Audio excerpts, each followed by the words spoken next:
اعوذ باللہ من الشیطان الرجیم بسم اللہ الرحمن الرحیم۔ عزیز طالب علموں السلام علیکم۔ آج کے کام کا آغاز کریں گے ہم تفہیم عبارات سے۔ عبارت نمبر 9، سکون کے وقت سمندر کا دیدار آنکھوں کو فرحت بخشنے والی چیز ہے۔ تختہ جہاں پر کھڑے ہو کر دیکھیں تو لہروں کا ایک لاتعداد سلسلہ نظر آتا ہے جو ہوا کے نرم نرم جھونکوں کے اثر سے سمندر پر قریب قریب ہر وقت آتے رہنے سے ایک دوسرے کے پیچھے حلقے بناتا چلا جاتا ہے۔ ایسا معلوم ہوتا ہے کہ لہریں ایک دوسرے کے پیچھے دوڑ رہی ہیں۔ صبح کے وقت جب آفتاب نکلتا ہے اور اچھلتی ہوئی لہروں کی سفید جھاگ پر اس کی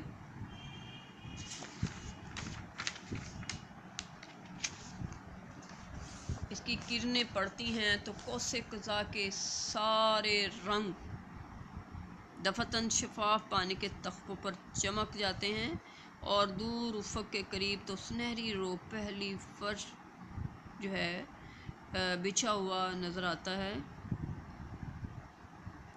گویا شاہ خاور کے خیر مقدم کے لیے سامان ہو رہا ہے۔ مطلب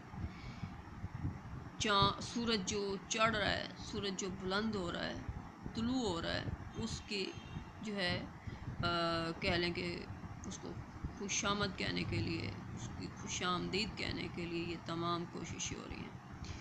پیراگراف میں صبح کا منظر واضح کیا گیا ہے جب سمندر کے قریب کے علاقوں میں سے سورج جو ہے وہ طلوع ہوتا ہے تو طلوع آفتاب کے وقت افق پر کس طرح کی جو ہے وہ منظر کشی ہوتی ہے، منظر جو ہوتا ہے اس کی منظر کشی کی گئی ہے۔ تو اس سے متعلق سوالات ہیں ہمارے پاس۔ سکون کے وقت سمندر کا نظارہ کیسا ہوتا ہے؟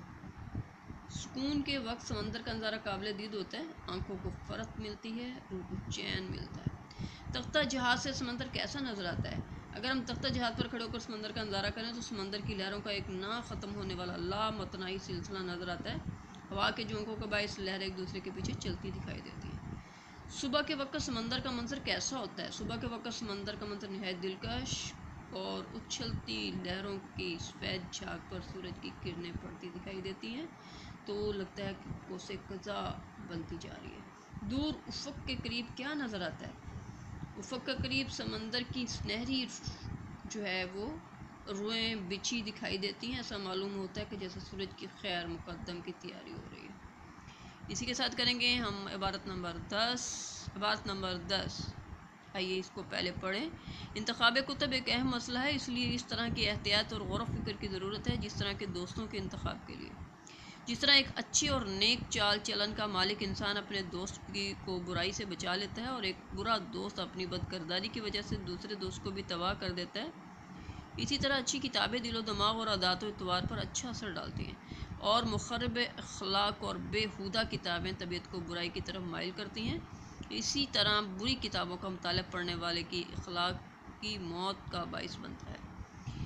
مشاہیر زمانہ کی سوانح عمریاں، سفرنامے، تاریخی اور مذہبی کتب اور جدید معلومات پر لکھی ہوئی کتابوں کا مطالعہ انسان اور خصوصاً طالب علم کے لیے بہت مفید ہے۔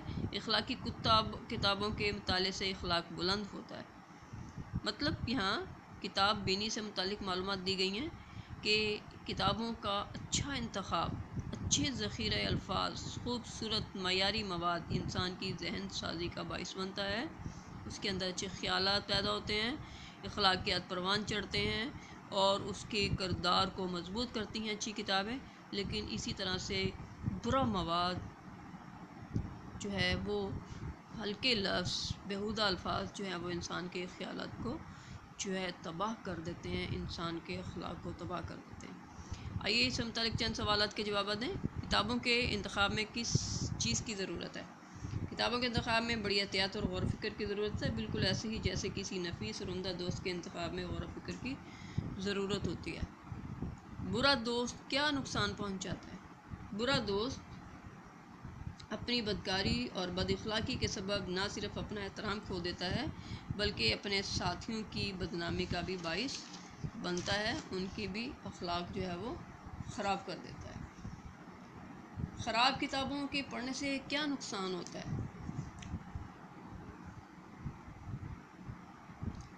انسان کی اخلاقی تباہی کا بنیادی باعث بنتی ہیں۔ انسان میں بری عادات پروان چڑھنا شروع ہو جاتی ہیں جن سے بچنا اس کے بس کی بات نہیں رہتی۔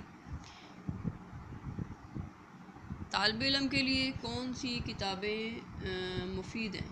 طالب علموں کے لیے ایسی کتابیں مفید ہیں اور کارآمد ثابت ہوتی ہیں جن میں مشاہیر کی آبیتیاں، سفر نامے، مذہبی اسکالر کی کتب اور جدید معلومات پر مشتمل کتابیں۔ ان کتب کا مطالعہ کرنے سے اس کے اندر اقتداری خصائص پیدا ہوتے ہیں اور وہ اپنے مشاہیر کے نقش قدم پر چلنے کی کوشش کرتا ہوا دکھائی دیتا ہے۔ کام کا اختتام کریں گے، اجازت دیں، اللہ حافظ۔